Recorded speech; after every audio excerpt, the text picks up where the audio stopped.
आवाज येतो? नमस्कार. आमच्या विद्यालयाच्या प्राचार्य आहे पर्यवेक्षिका आदरणीय काकडे मॅडम, तसेच माझे सर्व शिक्षक बंधू भगिनींनो व आजचे उपस्थित पालक तसेच माझ्या थोड्याफार आलेल्या लाडक्या विद्यार्थिनींनो, आज या ठिकाणी आपण पालक शिक्षक सहविचार सभेसाठी या ठिकाणी जमलेलो आहोत. पालक शिक्षक सहविचार सभा म्हणजे तुमच्यात आणि आमच्यात विचारांची देवाणघेवाण ही झाली पाहिजे. विचारांची देवाणघेवाण होत असताना पॉझिटिव्ह गोष्टींकडे जास्त पाहायचं आहे, निगेटिव्ह गोष्टी थोड्याशा बाजूला ठेवायच्या आहे. कुठलीही गोष्ट ही परिपूर्ण नसते, परंतु आपली ही जी शाळा आहे या शाळेमध्ये विद्यार्थी घडवण्याचं काम आम्ही परिपूर्णपणे करत असतो. माझा कोणताही शिक्षक आपल्या कर्तव्यापासून बाजूला राहत नाही. प्रत्येक जण आपलं बेस्ट देण्याचा या ठिकाणी प्रयत्न करत असतात. तसेच मुलींच्या बाबतीत बोलायचं झालं तर आज आपण इयत्ता 9वी आणि 10वीची पालक सभा एकत्रित ठेवलेली आहे. 9वी म्हणजे 10वीचा पाया आणि 10वी म्हणजे उच्च शिक्षणाचा पाया. या दृष्टीने ह्या दोन्ही शिक्षक पालक सभा आपण या ठिकाणी एकत्रित केलेल्या आहेत. 9वीला यासाठी 9वीच्या पालकांना यासाठी बोलवलेलं आहे की त्यांना 10वीचं गांभीर्य लक्षात यावं आणि 10वीच्या पालकांना यासाठी बोलवलेलं आहे की त्यांना 11वी 12वीसाठी काय करायचं आहे आणि आपल्या पाल्याची कशी काळजी घेतली पाहिजे यासाठी आम्ही तुम्हा सर्वांना या ठिकाणी बोलवलेलं आहे.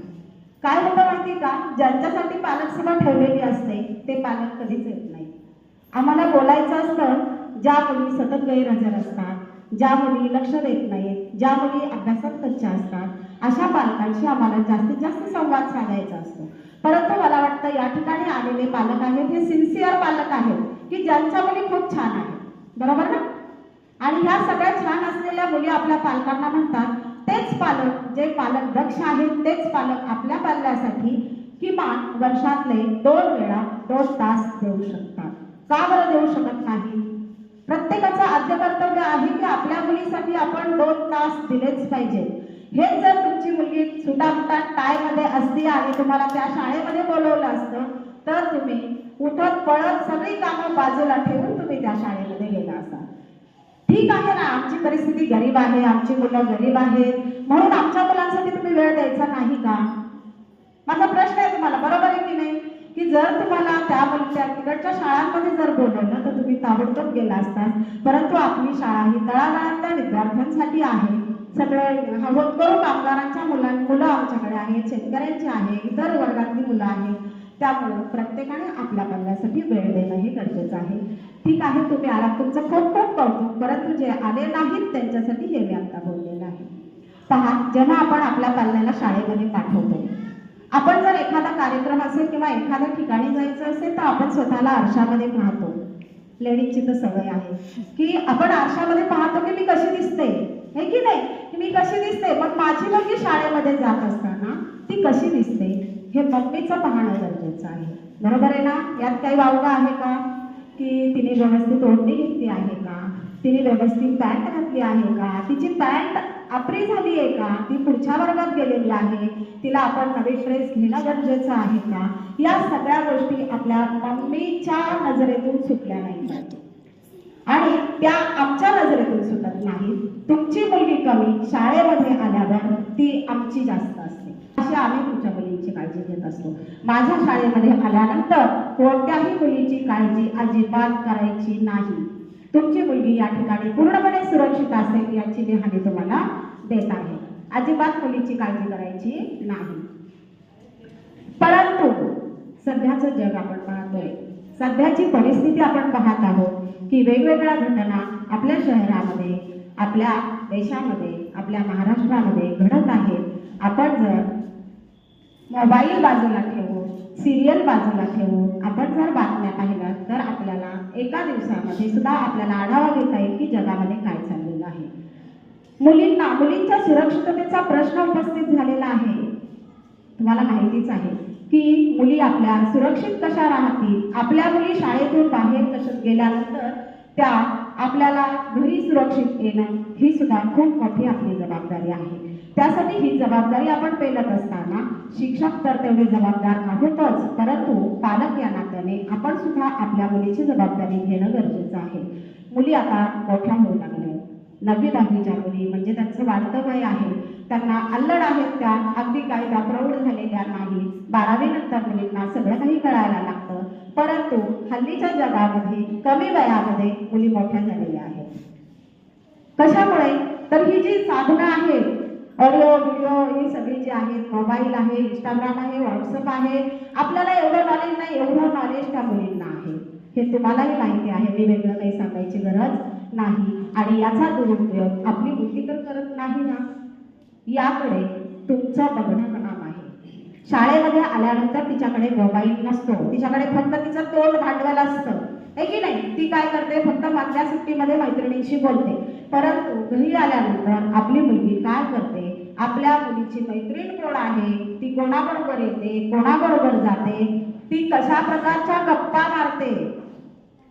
थोडंसं चालचलन बिघडलं की आपल्याला लगेच लक्षात येतं की काहीतरी कुठेतरी पाणी मुरतंय बरं का. आपली मुलगी आहे म्हणून चुकांवर पांघरून टाकू नका. लगेच तुम्हाला जर काही वाटलं तर तिची मैत्रीण बना. वडिलांशी मुलीचं नातं खूप छान असतं, है की नाही? आणि वडील खूप लाड करतात मुलीचे, खूपच लाड करतात.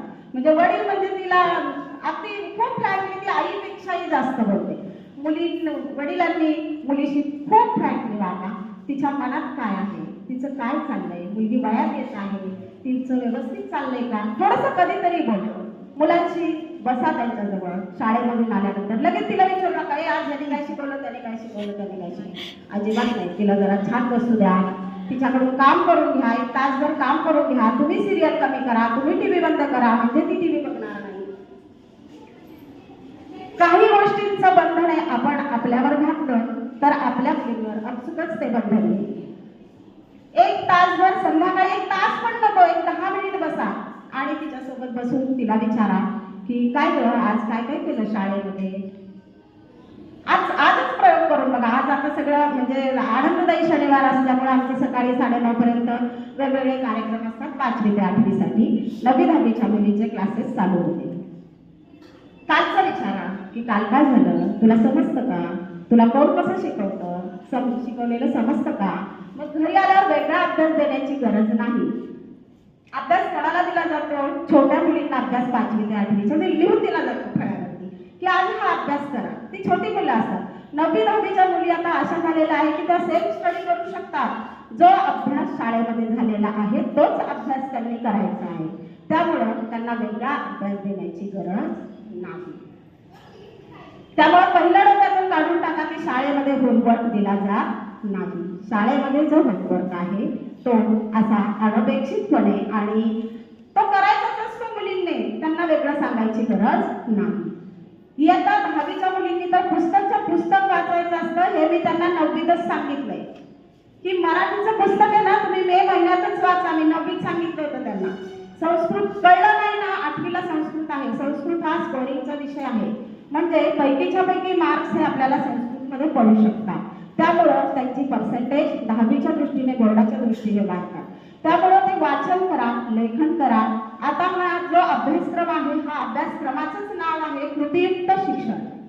कृतीयुक्त शिक्षण म्हणजे काय? तर शिक्षकांनी मार्गदर्शन करायचं आणि विद्यार्थ्यांनी कृती करायची.